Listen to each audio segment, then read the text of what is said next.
দিদি যখন বয়ফ্রেন্ড নিয়ে বোনের কাছে ধরা পড়ে। হ্যালো ঝন্টু বেবি, হ্যাঁ আমি বলছি জেপি। ও তাই,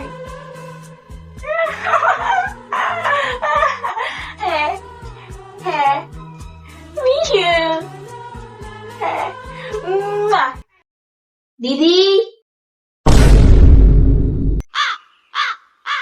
মা তুই ফোন কর, দিদি তুই ফোন কর, আমি গেলাম। হ্যাঁ A few moments later. মামা মামা বুঝা জেপি ঘরটা ঝাড়ু দিতে একটু যা তো। দিদি लेकिन ये साला कर क्या रहा है यहाँ যা তো, ঘরটা ঝাড়ু দিতে একটু।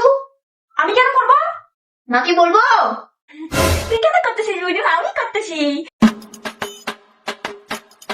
এই কাজ করতে দেখে মনটাতে ভালোই লাগে। বেবি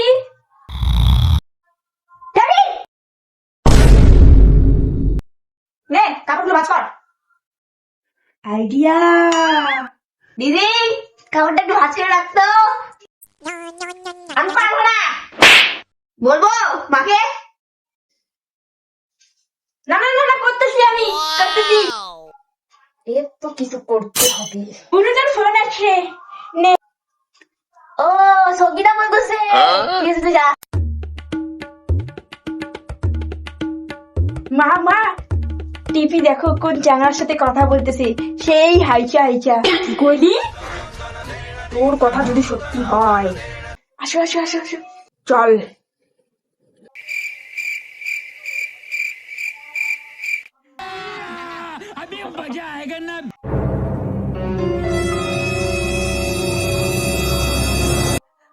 ये फंस गया सीएम।